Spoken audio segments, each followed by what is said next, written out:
CEO of Leeds Network Africa, Chukwuma Okenwa, is in Enugu and he joins me on the news for this. Thank you so much for joining us on the news this time. President Bola Tinubu has given a marching order to the ministers to roll out policies and programs within weeks to turn around the economy. And how sacrosanct do you consider the 8 priority areas and identified targets to deliver in the next 3 years?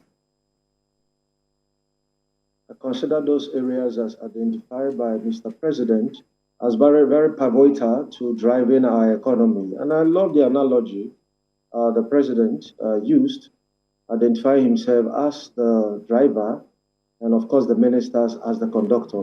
And he wasn't mixing words. It wasn't in any way like beating about the bush, like in this inaugural meeting, which all Nigerians actually looked up to see what the policy thrust of Mr. President would be. And of course, he recognized that currently, economically, we are in a state of emergency. And we also need to do anything as possible to revive the economy. And Mr. President is not saying he's going to do that alone. He's actually banking, trusting on the capabilities of people he has appointed into his cabinet to help transform the economy. The administration also said the removal of fuel subsidy means it would not rely on borrowing. Recall that the president also recently said Nigeria's debt servicing is about 90%. What would you rather they do to generate enough revenue while then cutting the cost of governance? Well, I think also like Mr. President had identified yesterday, that of course the removal of the subsidy would make investors to come in because, of course, the issue of dollars and an easy exchange rate within Nigeria has been largely unified between the I&E exchange window and, of course, the banks. So that is quite commendable. That can boost investors' confidence to come invest in the country. And with that, we can earn more. And I also love the fact that he's trying to leverage on the population of young persons by promising to create 50 million jobs. And what that will mean is more of internally generated revenues and, of course, more stability for our naira. Interesting. The president also read riot acts to the ministers, saying that he will hold them to standards. So what do you think the key performance indicators should look like in terms of being able to track their deliverables? Maybe should it be in terms of monthly? Should it be fortnightly? Should it be 6 months' time? How should Nigerians begin to measure the Tinubu meter? Exactly, the Tinubu meter on how they are delivering on these mandates? Of course, economic progress is tracked quarterly. That means if you want to judge whether a nation is growing or whether it's recessing, you look at the quarterly growth or the quarterly decline. So 3 months is good enough. So we want to see more jobs created.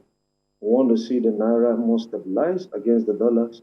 We want to see, more of some of those incentives that Mr. President is rolling out, revitalize the economy. We want to see the stability of infrastructural development to attract investors.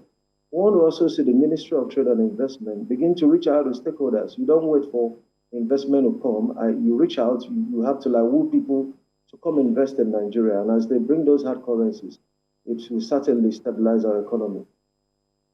So what is the role of the National Assembly in all of this? Because if they present something to the president that they want to do, from the executive aspect, in angle, what about the National Assembly, who would also prepare budgets and ensure a proper appropriation? Are you looking forward to better synergy, not only interministerial, but then between the executive and then the National Assembly in order to deliver on these promises to Nigerians? Really, not only are we looking forward to that, it is reasonably expected as the representatives of the people to facilitate policies. When the president comes up with good policies, he shouldn't have to wait for long to get the needed attention. And as a matter of fact, also want to see a National Assembly that will play more oversight function. We can't just leave all of the work for Mr. President, where maybe he's trying to track whether the ministers are actually living up to expectation or not. He has his own role as Mr. President. But of course, we want to see more of the representative of the people play the oversight function. And working together in concert with Mr. President, we can have more efficiencies at the level of the ministries And of course, the same way the Mr. President is putting much up on the ministers are also expected to revive the civil service. They are not going to do that alone. They have the ministries, the departments, and agencies. And how efficient you are going to be as a minister will be a function of your teammanship, ability to come up with reforms that will actually ensure that the civil service under you is very efficient. And with that, we can have more deliverables. All right, the CEO of Leeds Network Africa, Chukwuma Okenwa, thank you so much for your insight on this. Thank you. Thank you.